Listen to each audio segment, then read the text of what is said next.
Arithmetic करते हैं? Calculating device. जब कैलकुलेटिंग डिवाइस नहीं होगा तब क्या करते हैं? Electronic device. और इसका मेन यूज क्या है? कैलकुलेशन करना। क्या करना भाई? कैलकुलेशन करना। सब ध्यान दे रहे हो? अगर तो हिस्ट्री ऑफ कंप्यूटर में बात करें तो इसका मतलब ये नहीं जो आज का मॉडर्न देख रहे हैं। सबसे पहले क्या था? एबेकस था। क्या था? एबेकस था। क्या था सबसे पहले? एबेकस था। लिख दूंगा ये, रुक जा, थम जा, पता है मुझे ये आएगा भाई, चिंता ना किया करो तुम। ले कहता हो तेरे दिल पे लिख दूंगे।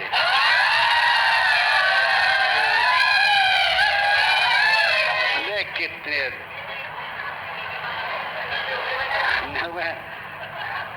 महाराज ये बनना आगे जाएगा तुम सारा में।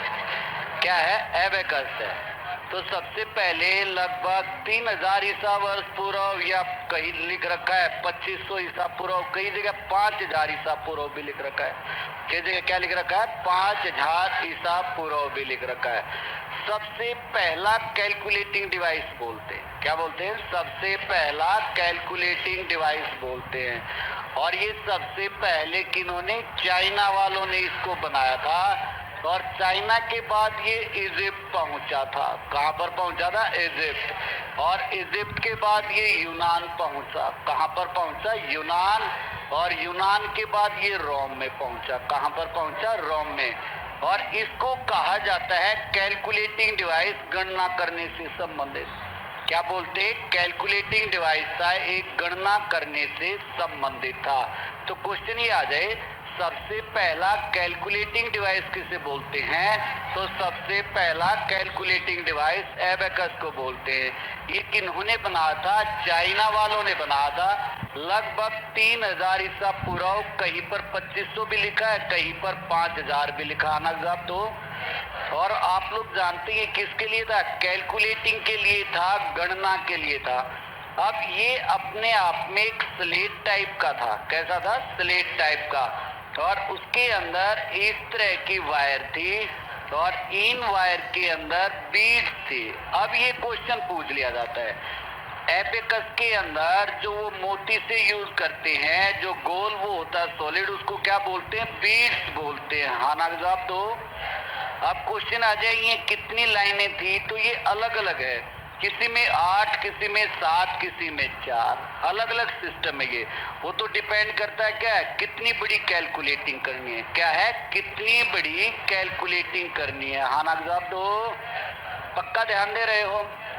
अब जो ऊपर जो सबसे पहले बनाया गया था, जो ऊपर वाली लाइन थी, इसके अंदर 4 बीड्स थे। कितने थे? 4 बीड्स।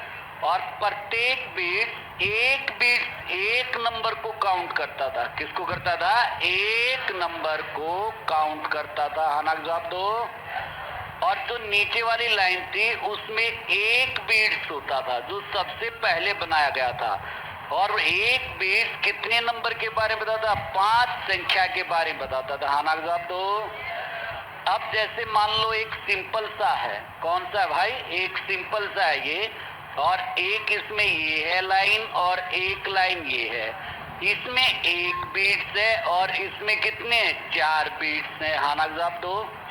अब इन चारों को इस तरफ सरका दिया तो समझ लो कितने हो गए? 9 हो गई। कितनी संख्या? 9। हाँ ना जवाब दो। अब मान लो नीचे वाली 2 सरका दी तो कितने हो गए? 2 हो गए। और तीनों सरका दी तो कितनी संख्या? 3। और चारों सरका दी तो कितनी संख्या? 4। और केवल ऊपर वाला एक सरकाया, कितनी संख्या? 5। हाँ ना जवाब दो। इसके अंदर 0 के लिए कोई भी वैल्यू नहीं थी, यानी 0 के लिए कोई भी बीट्स नहीं था। याद रह जाएगा। तो सबसे पहले कौन सा यंत्र बनाया गया? एबेकस। किसने बनाया? चाइना वालों ने। इजिप्ट में, फिर यूनान में, फिर रोम में। याद रह जाएगा। लगभग कितने वर्ष पूर्व? 3000 ईसा वर्ष पूर्व। मेन काम क्या था? गणना। इसके अंदर जो ये मोती थे इनको क्या बोलते थे? बीड्स। और 4 बीड्स, यानी प्रत्येक बीड्स क्या है? 1 नंबर। और एक बीड्स क्या है? 5 नंबर के बराबर। किसके बराबर? 5 नंबर के बराबर। जैसे इसके अंदर मान लो सीधा सा ये 2 तार हैं, एक ऊपर वाले हिस्से में, एक नीचे वाले हिस्से में। भाई इसको भी इस तरफ मिला दिया, इसको भी इस तरफ मिला दिया, तो कितनी हो गई? 9 हो गई। ऊपर वाले एक को इस तरफ ले आए, नीचे वाले 3 को इस तरफ ले आए, 4। बाकी सारे इस तरफ है, नीचे वाले 2 इस तरफ है, तो कितने हो गई? 2। बाकी 5 इस तरफ है, बाकी सारे इस तरफ है, एक ऊपर वाला कितनी होगी? 5। हाँ ना जवाब दो। तो ये तो एक पैटर्न है ना, क्या है? एक पैटर्न है। ऐसे ऐसे इसके अंदर क्या थे? 8 पैटर्न बना रखे थे। कितने बना रखे थे? 8 पैटर्न। हाँ ना जवाब दो। इसके बाद दूसरा पॉइंट आता है जॉन नेपियर। कौन सा था भाई? John Napier. यानी कि जॉन नेपियर ने नेपियर बोन बनाई थी। जॉन नेपियर ने क्या बनाई थी? नेपियर बोन्स बनाई थी। और आप लोग जानते हैं जो नेपियर्स बोन थी ये हड्डियों से बनाई गई एक तरह से, इसी कारण तो क्या बोलते हैं? नेपियर बोन्स बोलते हैं। जैसे खोखा सा था और उसके अंदर इस तरह से सीधा सीधा सा अपने आप में हड्डियों से बना हुआ, उसके अंदर संख्याओं से संबंधित ऐसे इस सिस्टम बना रखा था। जवाब दो। इसका ये फायदा था, ये मल्टीप्लिकेशन भी कर सकता था। क्या कर सकता था? मल्टीप्लिकेशन, गुणा भी कर सकता था, साथ के साथ डिवाइड, भाग भी कर सकता था, स्क्वायर भी निकाल सकता था, और स्क्वायर के साथ साथ स्क्वायर रूट। स्क्वायर के साथ साथ क्या था? Square root. सभी प्रकार के ये काम करता था। हाँ ना जवाब दो। जॉन नेपियर ने ही एक छोटा सा पॉइंट और बनाया था जिसको बोलते हैं लोगरिथमिक टेबल। क्या बोलते हैं? Logarithmic table. जो लोगरिथमिक टेबल है ये किसने बनाई थी? किसने? जॉन नेपियर ने। ये यहाँ पर सबसे ज्यादा बोला जाता है। लोगरिथमिक टेबल को कहा जाता है लघुगणक। ये भी क्या था? फास्ट कैलकुलेशन के लिए था। किसके लिए था? फास्ट कैलकुलेशन के लिए। तो ये वाला यहाँ से क्वेश्चन पूछा जाने वाला ये है कि लघुगणक सारणी या लोगरिथमिक टेबल किसने डिजाइन की थी? जॉन नेपियर ने। और नेपियर बोन भी किसने बनाया था? जॉन नेपियर ने। जो नेपियर बोन है इसकी मुख्य विशेषता क्या थी? Multiplication, divide, square and square root. क्या था? Square root. इसके बाद आया स्लाइड रूट। कौन सा है भाई? स्लाइड रूल बोलते हैं। कौन सा? Slide rule.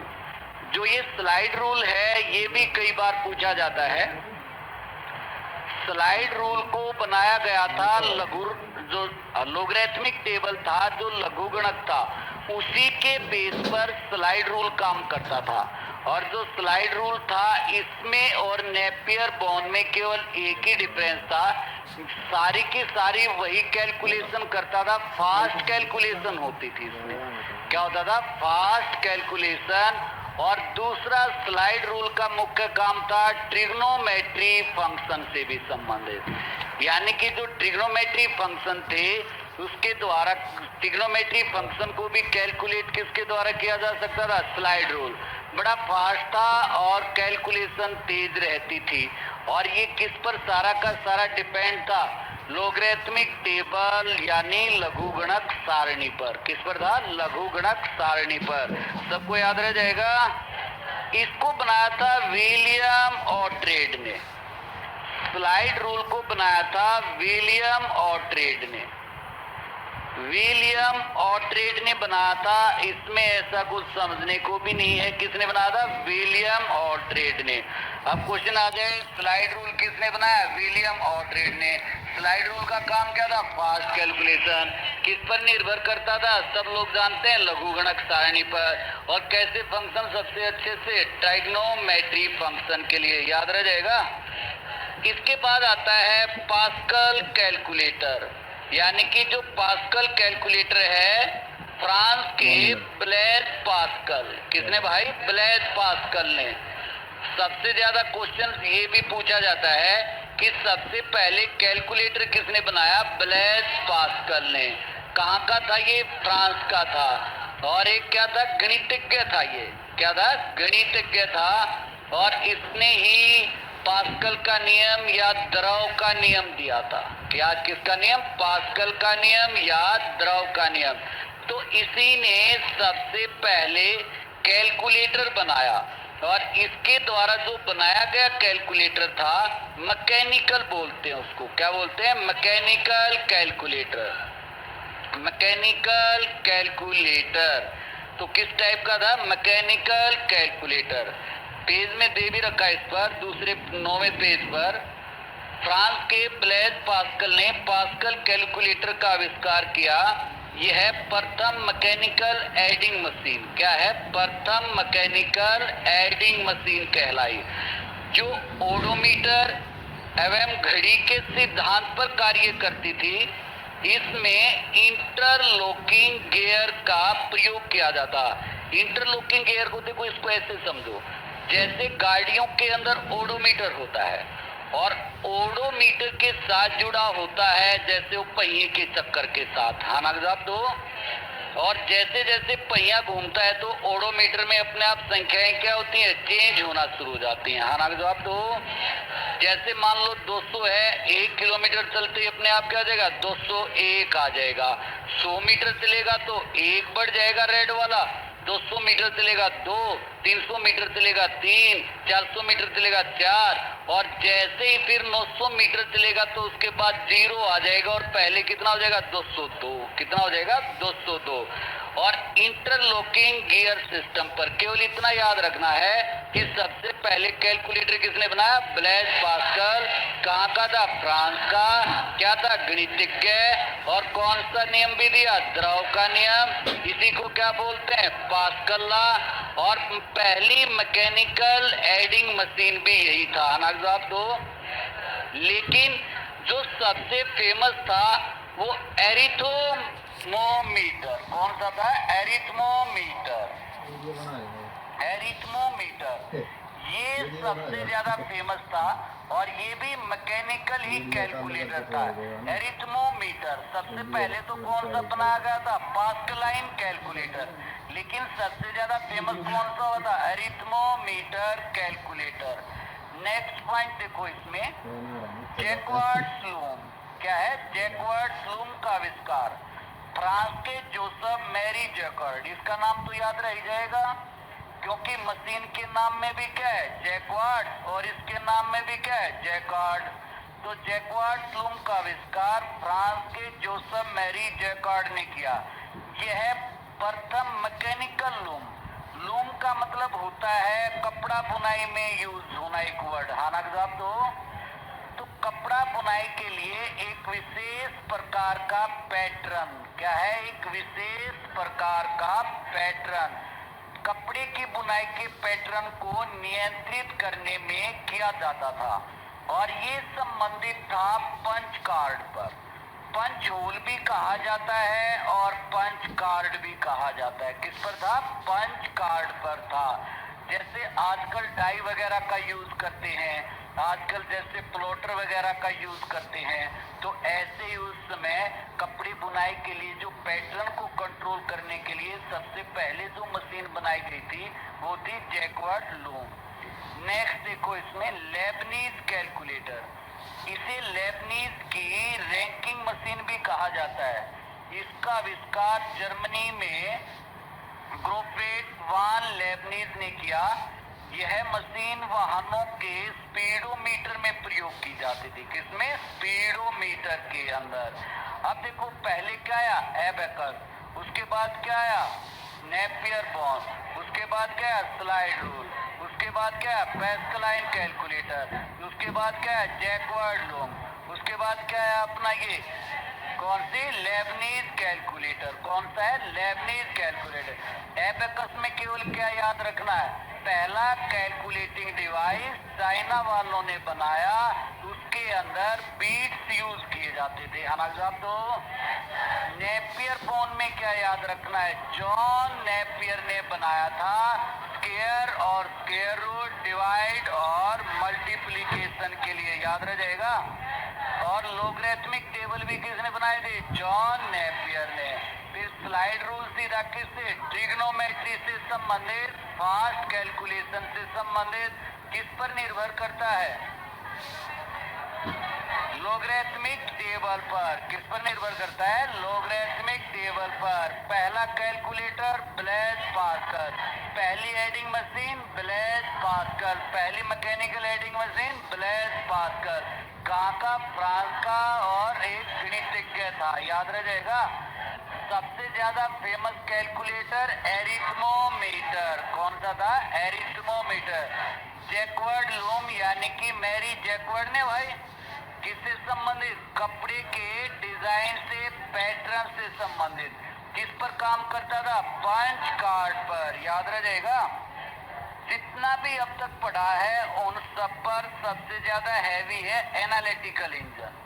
कौन सा है, एनालिटिकल इंजन, मोस्ट इंपोर्टेंट है भाई। यानी कि पहले कौन सा शब्द आता है, डिफरेंस इंजन, इंग्लैंड का था ना भाई, चार्ल्स बेबेज कहाँ का था, इंग्लैंड का। डिफरेंस इंजन बनाया, इसमें सक्सेस नहीं हो पाया, इसी को मॉडिफाई किसमें किया था, एनालिटिकल इंजन में। किसमें किया था, एनालिटिकल इंजन में। जैसे आप लोग जानते हो एनालिटिकल इंजन एक मैकेनिकल मशीन है। क्या है, एक मैकेनिकल मशीन है जिसमें इनपुट यूनिट, स्टोर और मेल, कंट्रोल, आउटपुट यूनिट होते हैं। इसका आविष्कार इंग्लैंड के चार्ल्स बेबेज ने किया था। किसने किया था भाई, बेबेज ने। यही आज के लिए प्रोटोटाइप भी है। प्रोटोटाइप का मतलब मॉडल। अब देखो कितनी भी गाड़ियां हो, किसी प्रकार की गाड़ियां हो, सभी गाड़ियों के अंदर बेसिक मॉडल तो वही है। सभी में वही व्हील है, सभी में वही एक्सल है, सभी में वही स्टीयरिंग है, सभी में वही गियरिंग सिस्टम है। केवल क्या उसमें टाइम टू टाइम उसके फीचर चेंज हुए हैं। बेसिक तो वही है सारा का सारा, टाइम टू टाइम क्या हुआ, उसके फीचर चेंज हुए हैं। तो जो आज का भी कंप्यूटर है, इनपुट डिवाइस उसमें भी चाहिएगा, आउटपुट डिवाइस उसमें भी चाहिएगा, प्रोसेसिंग डिवाइस उसमें भी चाहिएगा, स्टोरेजिंग डिवाइस उसमें भी चाहिएगा। और ये सारे किस में भी थे, एनालिटिकल इंजन में भी थे। लेकिन जनरेशन के साथ साथ उनमें क्या हो गया, चेंज हो गया, फास्ट हो गए, सुविधा के अनुसार मॉडिफाई कर दिया। अब जैसे पहले गियर वाली गाड़ी थी, अब ऑटोमेटिक आती है।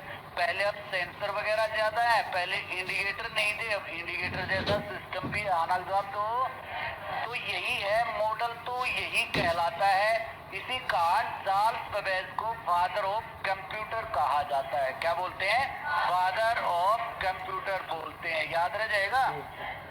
सबसे ज्यादा ये बहुत बार पूछा जाता है कि चार्ल्स बेबेज ने पहला कौन सा कंप्यूटर बनाया था, एनालिटिकल इंजन, और ये कैसा था, एक मैकेनिकल था भाई। और इसलिए चार्ल्स बेबेज को कंप्यूटर का जनक, फादर ऑफ कंप्यूटर। इसके कंप्यूटर में प्रोग्रामिंग की थी, इसके कंप्यूटर में प्रोग्रामिंग लेडी एडा Agusta.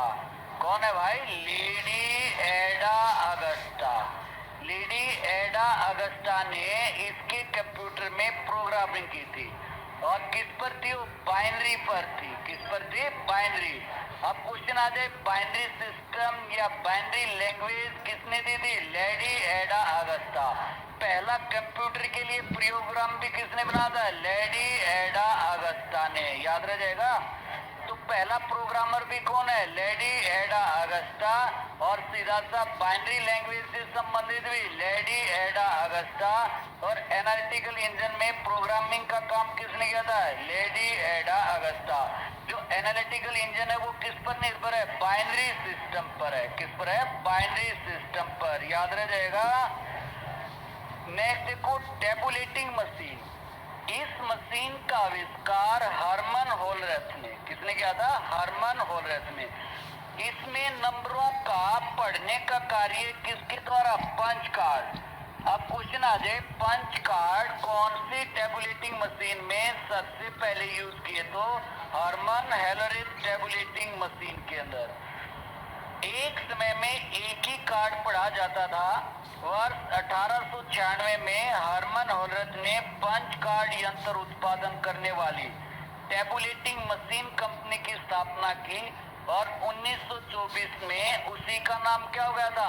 IBM, international business machine. पहले इसका नाम क्या था? Tabulating machine company. 1924 में क्या कर दिया? International business machine. जो ये टेबुलेटिंग मशीन थी, ये सबसे पहले यूज की गई थी यूएसए में, और यूएसए के अंदर इसका यूज किया गया था जनसंख्या गणना में, यानी सेंसस में। सबसे पहले टेबुलेटिंग मशीन यूएसए में यूज किया गया, किसके लिए? सेंसस के लिए, जनसंख्या गणना के लिए। याद भी रह जाएगा भाई। नेक्स्ट पॉइंट आता है मार्क प्रथम, या आइकन बोल दो इसको। कई बार आइकन के नाम से भी लिखा होता है, कई बार मार्क 1 के नाम से भी लिखा होता है। चाहे आइकन बोल दो, चाहे मार्क 1 बोल दो, एक ही बात है। इसका आविष्कार अमेरिका के हार्वर्ड आइकन, नाम भी याद रह जाएगा।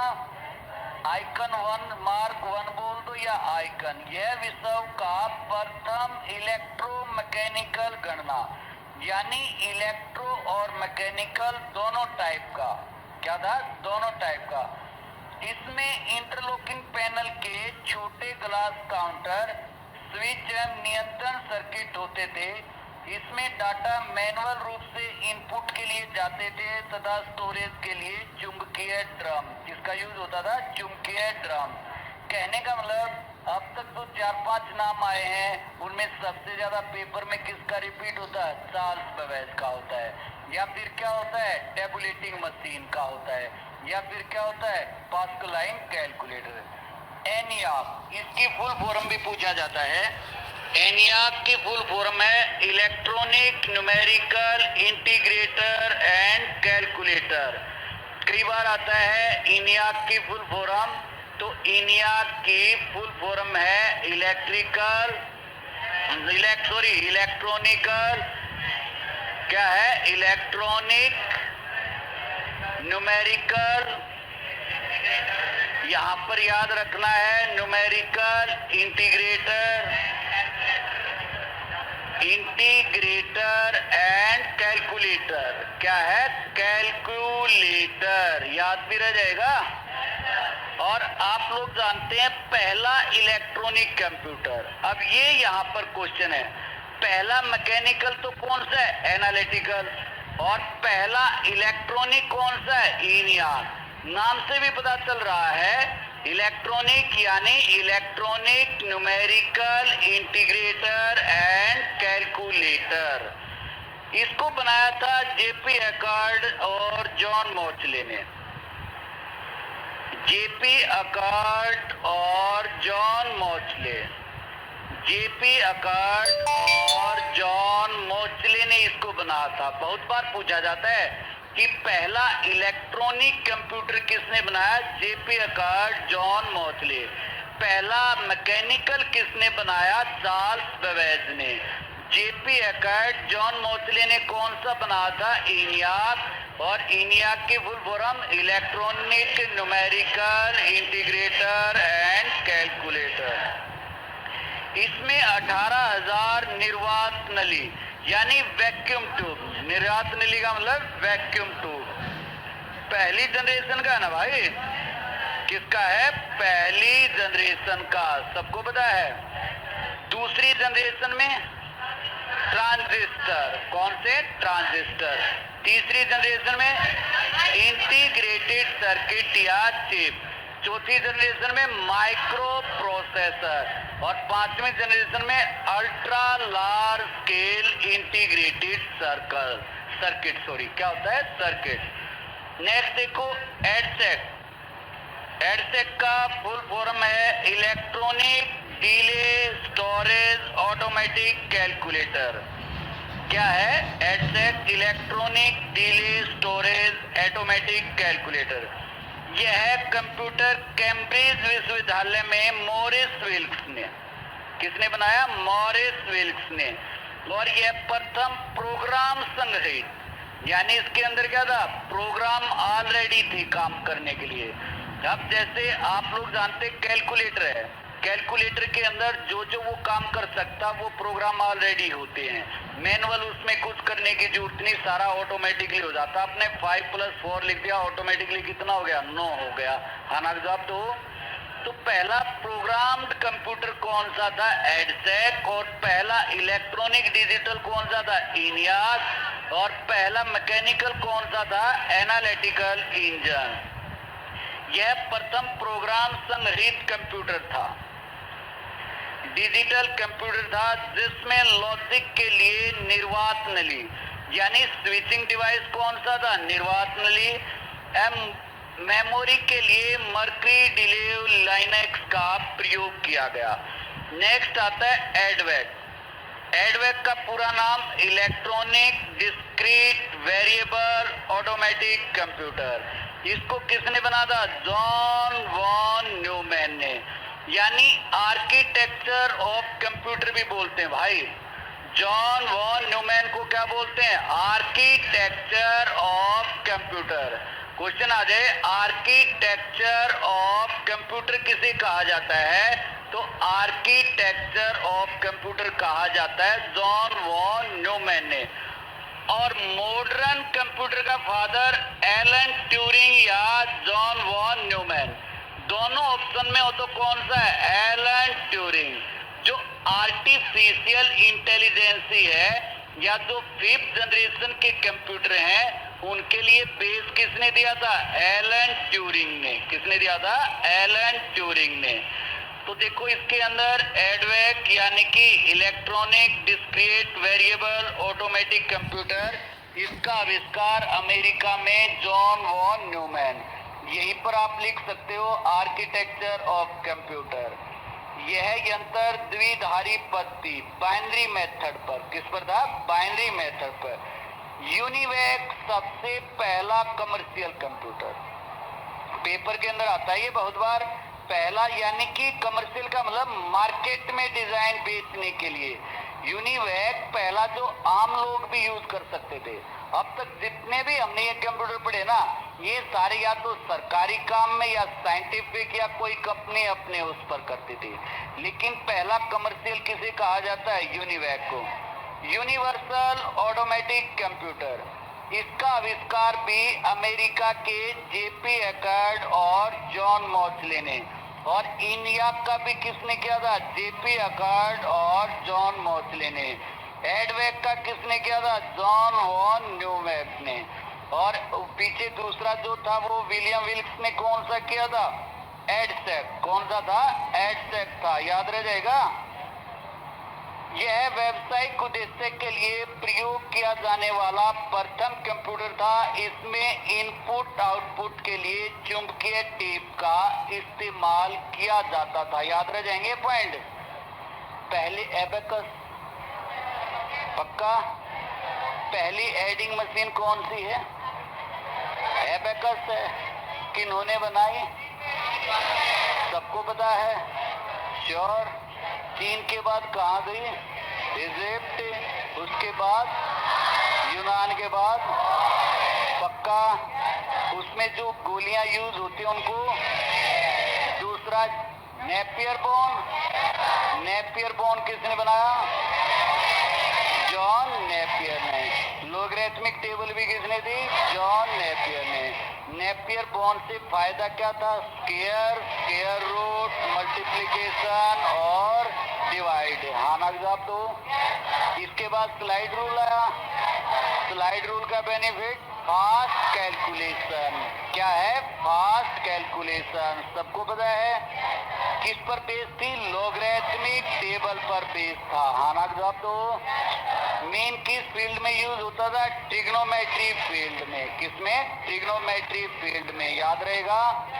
उसके बाद कौन सा है? पास्कलाइन कैलकुलेटर, पहला मैकेनिकल एडिंग डिवाइस। कैलकुलेटिंग बोल दो या पहला मैकेनिकल एडिंग डिवाइस, याद रह जाएगा।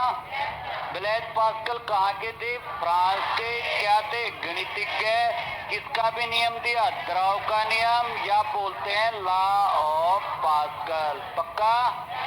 इसके बाद कौन सा आया सीधा? जैकवर्ड लूम, यानी कि मैरी जैकवर्ड ने बनाया। और वेइंग पैटर्न यानी कपड़ा बनाने का एक पैटर्न था, उसको कंट्रोल करना था। इसके बाद एनालिटिकल इंजन, डिफरेंस इंजन से एनालिटिकल इंजन किसने बनाया? चार्ल्स बेबेज ने। फादर ऑफ कंप्यूटर भी कौन? Charles Babbage. मॉडर्न कंप्यूटर के Alan Turing. Architecture of computer John von Neumann. याद रह पहली प्रोग्रामर लेडी एडा अगस्ता। याद रह एनालिटिकल में प्रोग्रामिंग का काम किसने किया था? लेडी एडा अगस्ता ने। किस पर बेस्ड था? बाइनरी सिस्टम पर बेस्ड था। यहाँ तक कोई दिक्कत? उसके बाद कौन सा आया? Tabulating machine. कौन सी आई? Tabulating machine. अब टैबुलेटिंग मशीन फुल फॉर्म क्या है? Universal automatic computer. किसने बनाया? जेपी अकार्ड और जॉन मॉसले। पहला कमर्शियल है ना, इनपुट आउटपुट के लिए किसको? चुंबकीय टेप। कंप्यूटर की पत्तियां यानी जनरेशन ऑफ कंप्यूटर। कंप्यूटर के विकास क्रम को 5 पीढ़ियों में बांट रखा ना भाई। पहली पीढ़ी 1942 से लेकर लगभग 1956 तक, दूसरी लगभग 1956 से लेकर 63-64 तक, और इसके बाद 1963-64 से लेकर लगभग 1972 तक, 1972 से लेके लगभग 1980 से 1990 तक या 82 तक भी कहा जाता है। कई जगह 1972 से 2010 भी लिख रखा है, लेकिन ज्यादातर कितना कह रखा? 1972 से 1980-82। इसके बाद कौन सा अपना? 5th generation. उसके बाद सारा ये कौन सा है? 5th जनरेशन का है। हाँ ना साहब। तो अब जब भी ये क्वेश्चन पेपर के अंदर आएंगे किसी भी जनरेशन के अंदर, एक तो स्विचिंग डिवाइस पूछा जाएगा। स्विचिंग डिवाइस का मतलब होता है लॉजिक कौन सा है? हाँ ना साहब। तो या प्रोसेसर किस टाइप का है, या पूछा जाएगा उसमें ऑपरेटिंग सिस्टम कौन सा है, या पूछा जाएगा उसमें स्टोरेज सिस्टम कौन सा है, और या उसके अंदर फिर पूछा जाता है कौन सी जनरेशन में कौन सी लैंग्वेज का विकास हुआ, या कौन सी जनरेशन में कौन से कंप्यूटर आए। तो ये इस टाइप के क्वेश्चन बनते हैं। पुराने पेपर देखे होंगे तो सबसे ज्यादा कौन सा आता है? स्विचिंग डिवाइस आता है। जैसे फर्स्ट जनरेशन की बात करें 1942 से 1954। देखो एक बात ध्यान से सुन लो, हर व्यक्ति की, चाहे स्टूडेंट हो कोई हो, एक फील्ड में काम करने की लिमिट होती है। अब जैसे कंप्यूटर के हैं, आपको पता है 10 क्वेश्चन है, हमें भी पता है, आपको भी पता है, आप जो भी उसके अंदर लैंग्वेज बेस्ड क्वेश्चन होगा नहीं सोल्व कर सकते। बेशक आप उसमें 5 दिन खराब कर लो, चाहे 10 दिन खराब करो, चाहे 15 दिन खराब कर लो। यानी कि आप लोगों के 2 से 3 क्वेश्चन ऐसे हैं वो डिपेंड करते हैं लक पर, लेकिन 7 क्वेश्चन तो ऐसे हैं जो लक पर डिपेंड नहीं करते। अगर तो क्लास में थोड़ा सा ध्यान दे लोगे ना, 6-7 101% ठीक होंगे। 6-7 क्या है? 101%। अब मान लो हम 15 दिन पाइथन या C प्लस जावा यहाँ पर 1-1 घंटा उस पर लगे रहे ना, आपसे कुछ होना उसके अंदर, ना पेपर के अंदर पता कहाँ से आएगा। तो आप लोग उन 3 नंबर का मातम मत बजाओ, जो ये 7 नंबर है ना, इनको बार बार इन चीजों को रिपीट करते रहो। पेपर के अंदर जब क्वेश्चन होगा तो सोल्व हो जाएगा, क्योंकि हर सब्जेक्ट के अंदर हर चीज का एक लिमिटेशन होता है। आप कितने क्वेश्चन ठीक कर सकते हो, बात समझ आ रही है? अब ऐसे ही कोई भी सब्जेक्ट ले लो, चाहे मैथ ले लो। अब आपको पता है मैथ के अंदर एक आध क्वेश्चन क्या होता है? श्योर गलत हो जाता है। क्या होता है? एक आध क्वेश्चन श्योर गलत हो जाता है। तो चिंता ना किया करो, जितना पढ़ रहे हो उसको बड़े ध्यान से आराम से चीजों को सीखो। और जो ये पार्ट है ना, एक हिस्ट्री ऑफ कंप्यूटर, एक जनरेशन ऑफ कंप्यूटर, एक टाइप ऑफ कंप्यूटर, आपको पता है इन तीनों में से एक क्वेश्चन आना है, और तीनों फैक्ट बेस्ड है, कोई ज्यादा इसमें टेक्निकल दिमाग नहीं लगाना। तो सीधा सा इनकी फुल फॉर्म कौन सा, किस जनरेशन में क्या काम था, ये पढ़ दो, और इन तीनों में से एक पर क्वेश्चन होगा 101%। जैसे इनपुट आउटपुट डिवाइस, आपने पुराने समय से पेपर दे रहे हो, कौन से पेपर में क्वेश्चन नहीं आता? हर पेपर में क्वेश्चन आता है, लेकिन घुमा फिरा कर आता है। हमेशा क्या है? घुमा फिरा कर आता है, लेकिन आएगा जरूर। तो उसी को ना पूरा कर लो भाई। जैसे मेमोरी मैनेजमेंट है, हर बार क्वेश्चन आता है, चाहे कैसे भी पूछ रखा, तो उसी को ना कर लिया जाए। तो इसलिए बार बार नया पढ़ने से भी क्या है, कोई बेनिफिट नहीं होना। तो प्रथम पीढ़ी क्या है? 1940 से 1956 या 1942 से 1954। अब ये तो ट्रांजिशन पीरियड होता है भाई। क्या होता है? ट्रांजिशन पीरियड होता है जो ये पीढ़ी वाला है। अब मान लो 10 साल की एक जनरेशन मान ले, जो 10 साल की एक जनरेशन मान ले, तो उसी जनरेशन में 7 साल के बाद क्या है, नई जनरेशन का भी और पुरानी जनरेशन का भी, वो 3 साल का क्या होता है, ट्रांजिशन पीरियड होता है। और आजकल तो जो जनरेशन चेंज है वो तो 5-6 साल का, फास्ट इतना चल रहा है। पहले क्या था, 10-15 साल के बाद लोगों के विचार बदलते थे। अब तो क्या, हर 4-5 साल के बाद नया सिस्टम, नया सिस्टम, नया सिस्टम। तो ट्रांजिशन पीरियड क्या है, ज्यादा है। अब जैसे देखा जाए तो, अगर देखा जाए जैसे आप हमारे ग्रैंड पेरेंट्स या आपके, उनके अंदर रूढ़िवादिता 20-20-33 साल से चली रही थी, वही तो एक जनरेशन कहलाती है। फिर हमारे पेरेंट्स के अंदर उसी रूढ़िवादिता का 10-12 साल तक असर दिखाई दिया, हमारे अंदर क्या 7-8 साल तक असर दिखाई दिया। हमारी जो आने वाली जनरेशन हर 4-5 साल में उसके रहने के, सहने के, नियम कानून, काम करने के सब चेंज हो रहे हैं। यही तो सारा सिस्टम है। तो पहली जनरेशन 1940 से 1956 भी, 1942 से 1954 भी। प्रथम पीढ़ी के कंप्यूटरों में निर्वात नली वैक्यूम ट्यूब का प्रयोग होता था, यानी जो स्विचिंग डिवाइस था, लॉजिक डिवाइस था, वो कौन सा था, वैक्यूम ट्यूब है। अब वैक्यूम ट्यूब अपना सीधा सा सब लोग जानते हैं, सीआरटी कैथोड रे ट्यूब भी तो क्या है, वैक्यूम ट्यूब है। सीधा सा आप लोग जानते हैं, इलेक्ट्रॉनिक सिस्टम पर इलेक्ट्रॉन ऐसे गन से निकलेंगे और सीधा सा यहाँ पर स्क्रीन होगा, और उस स्क्रीन पर क्या होगा, इमेज बनती है या कुछ भी जो होगा उसी पर होगा। हमारा जवाब दो। इन नलियों का आकार बड़ा होने के कारण इस पीढ़ी के कंप्यूटर बहुत बड़े आकार के थे, यानी एक छोटे से कंप्यूटर के अंदर 1800 वैक्यूम ट्यूब हो सकती थी। कितनी हो सकती थी? वैक्यूम ट्यूब हो सकती थी। आना जवाब तो ध्यान दे रहे हो। अब इसको ये समझ लो ना, जैसे मान लो ये है सीधा सा, ये बोर्ड है। अब एक तो ये पूरा का पूरा बोर्ड, और एक इसके अंदर ये स्विचिंग सिस्टम। तो अब इस टाइप का सिस्टम हो गया। ये क्या हो गया, छोटे होते चले गए साइज के, क्योंकि वैक्यूम ट्यूब का साइज क्या था, एक बड़ा साइज था। इन पीढ़ी के कंप्यूटरों की प्रोसेसिंग गति धीमी थी। एम इनपुट के लिए पंच कार्ड का प्रयोग होता था, और ज्यादातर ये केवल किस में यूज होते थे, साइंटिफिक यूज। पहली जनरेशन के कंप्यूटर ज्यादातर क्या थे, साइंटिफिक यूज के थे।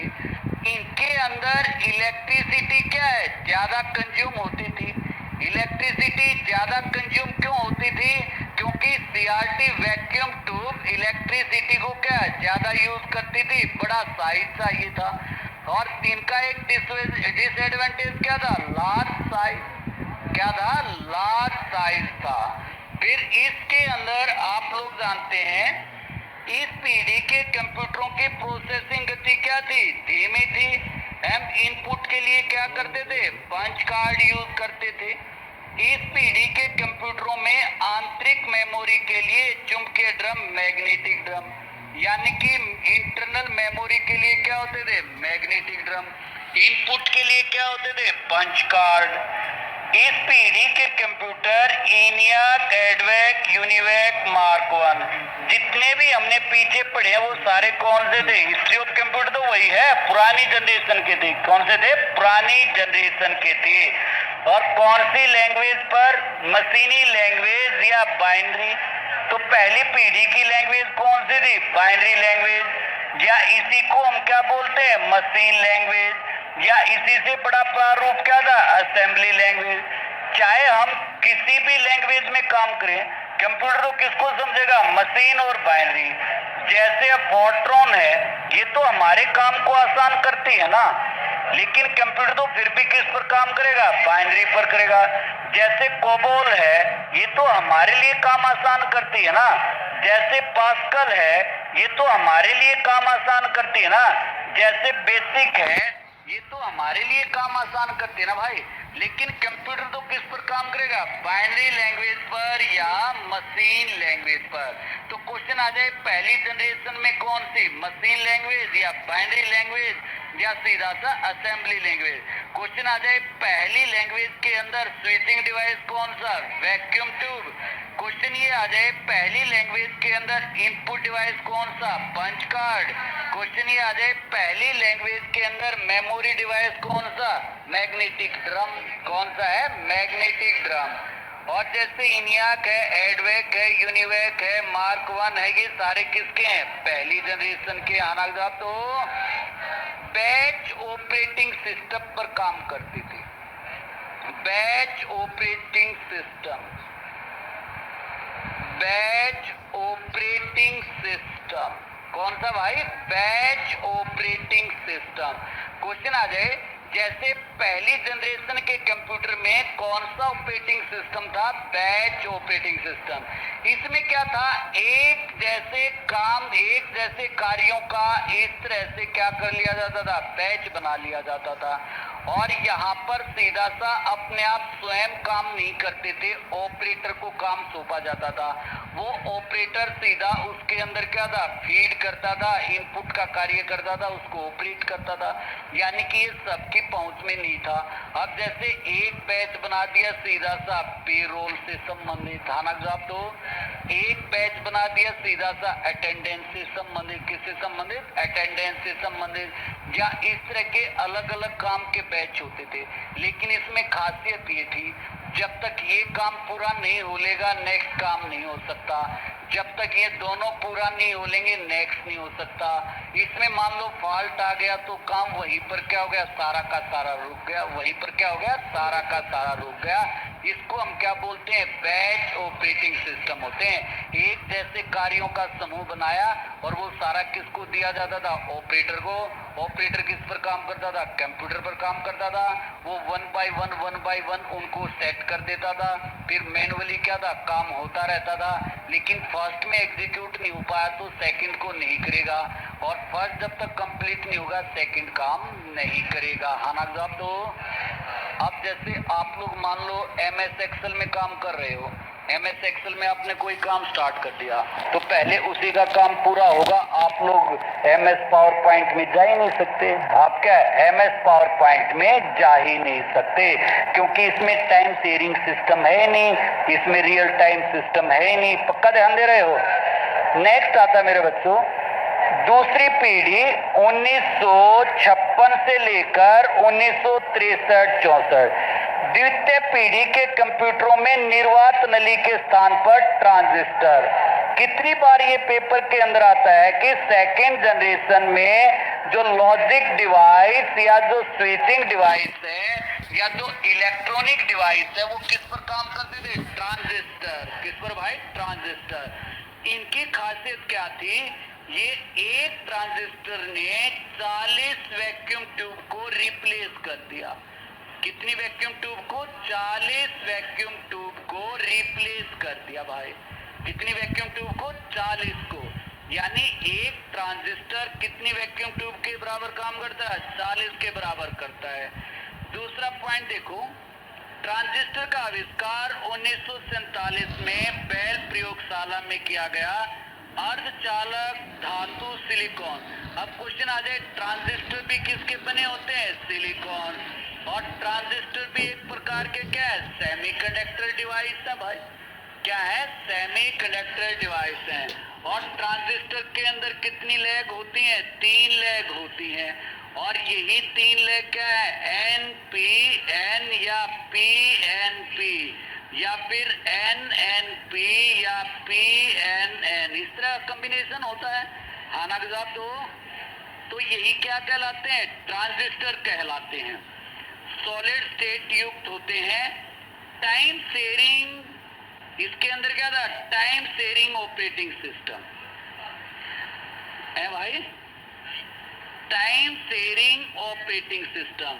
जैसे पहले में कौन सा था, बैच ऑपरेटिंग सिस्टम, इसमें कौन सा है, टाइम शेयरिंग ऑपरेटिंग सिस्टम। या कह सकते हैं मल्टी टास्किंग। क्या बोल सकते हैं? Multitasking programming. क्या बोल सकते हैं? Multitasking programming. इसका मतलब क्या है? सिंपल सा मतलब है इसका, आप लोग जानते हैं एक ही प्रोसेसर है। क्या है? एक ही प्रोसेसर है और इस प्रोसेसर के साथ कई सारे इनपुट डिवाइस जोड़ दिए जाते हैं और ये प्रोसेसर जो होगा, जो इसका रिस्पॉन्स टाइम होता है वो क्या होगा? टाइम शेयरिंग का होता है। इस यूजर के पास इतना, इस यूजर के पास इतना, इस यूजर के पास इतना, इस यूजर के पास इतना। हाँ ना जवाब दो।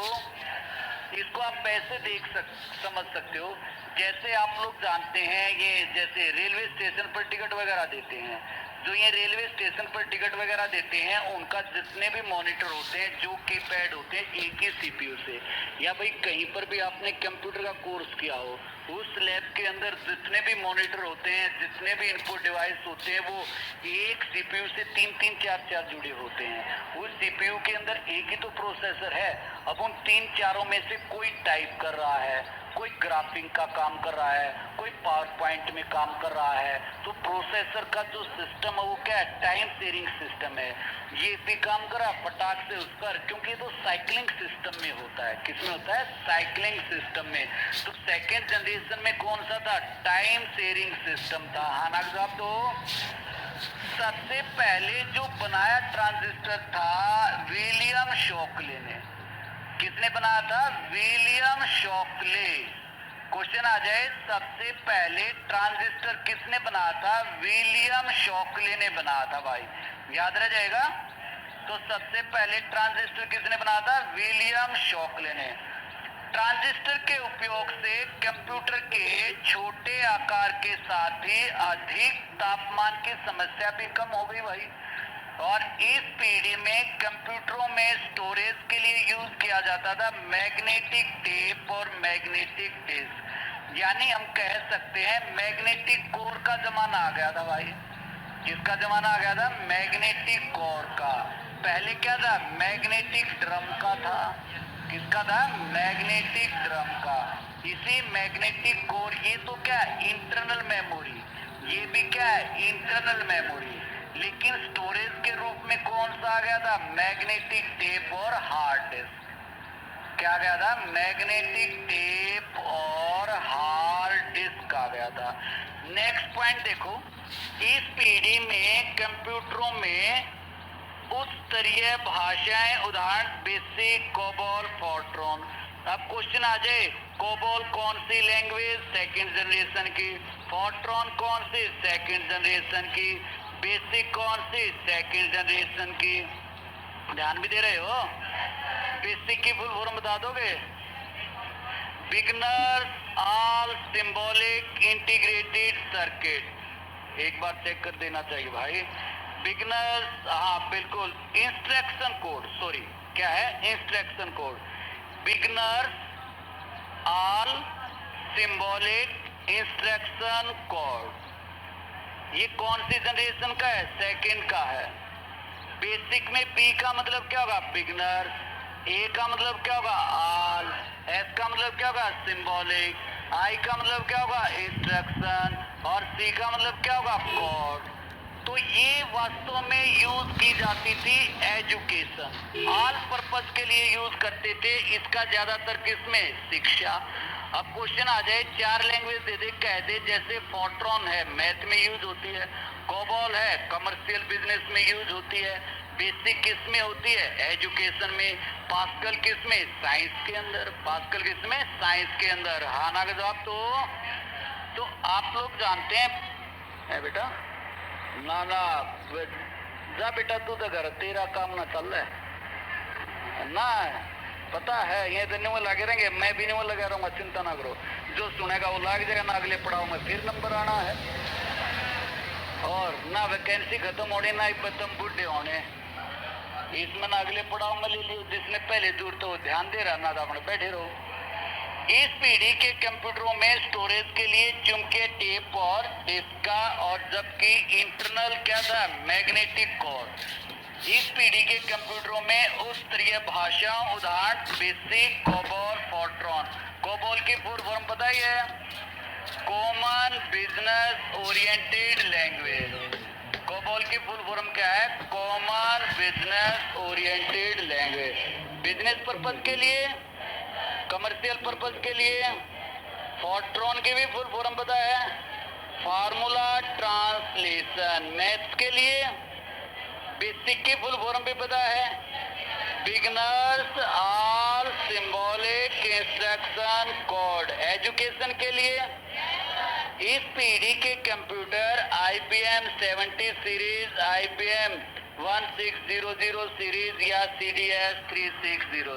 भारत की सिलिकॉन वैली बेंगलोर सिटी भाई, और वर्ल्ड की कैलिफोर्निया, और silicon state Karnataka. Silicon state क्या है? कर्नाटक है, सब जानते ही हो। तीसरी पीढ़ी में इंटीग्रेटेड सर्किट आ गए भाई। तीसरी पीढ़ी के अंदर क्या आ गए? Integrated circuit. अब क्वेश्चन आ जाए, थर्ड जनरेशन में कौन से थे? इंटीग्रेटेड सर्किट थे, जिसको हम IC भी बोलते हैं और जिसको हम चिप भी बोलते हैं। क्या बोलते हैं? IC भी और चिप भी कहा जाता है। समझदार तो है भाई। IC की फुल फॉर्म इंटीग्रेटेड सर्किट है, सब जानते हो। चिप भी बोल देंगे, यानी एक चिप के अंदर मिलियन सर्किट थे, यानी कि बहुत सारे संख्या में सर्किट थे। पक्का ध्यान दे रहे हो? श्योर समझ में आ रहा है? ये भी तो सिलिकॉन की बनी होती है। ये भी किसकी बनी होती है? सिलिकॉन की बनी होते हैं। और आप लोग जानते हैं जैक किल्बी, याद रहेगा कौन है? जैक किल्बी, भूल जाओगे तुम फिर। और कौन सा? रॉबर्ट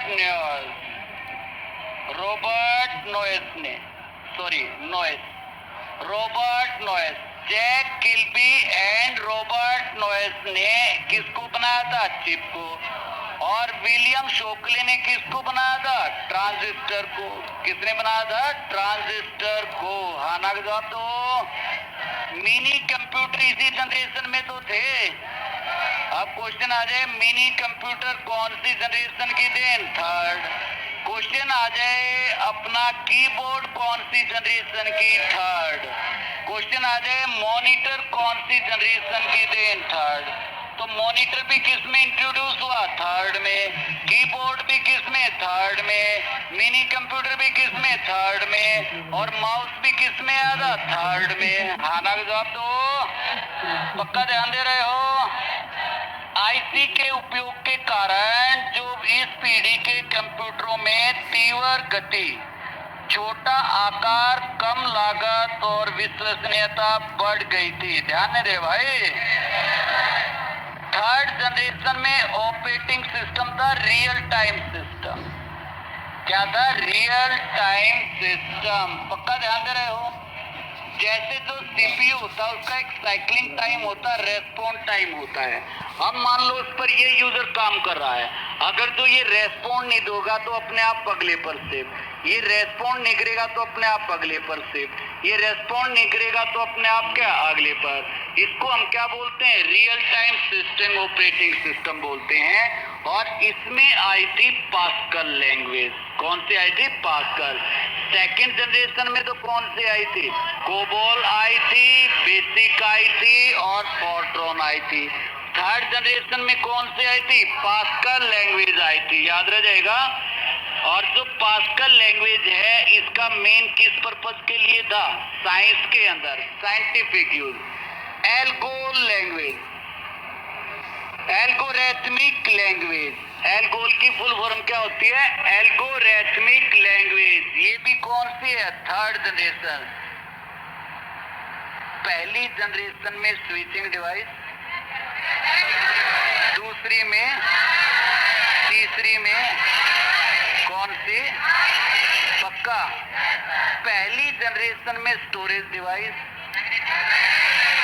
मैग्नेटिक, दूसरी में मैग्नेटिक कोर या मैग्नेटिक टेप या हार्ड, तीसरी के अंदर सीडी और फ्लॉपी। तीसरी में क्या है? सीडी और फ्लॉपी।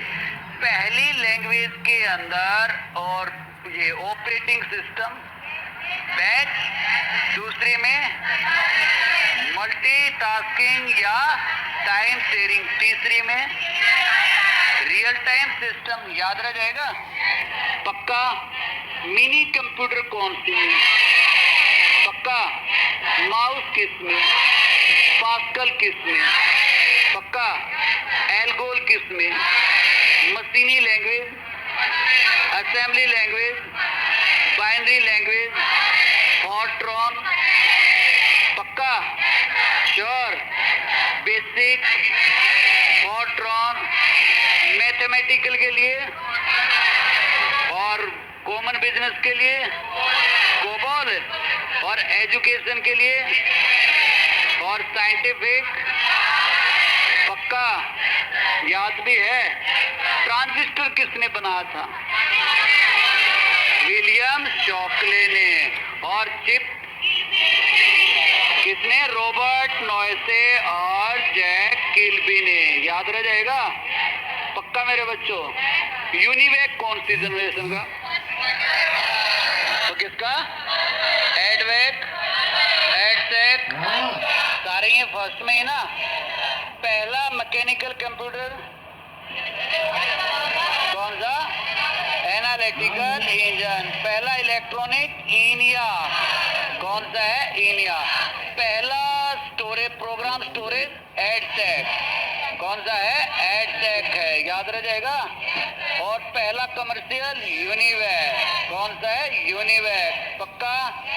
ईनिया किसने बना था, जेपी अकार्ड और मॉचले ने, पक्का।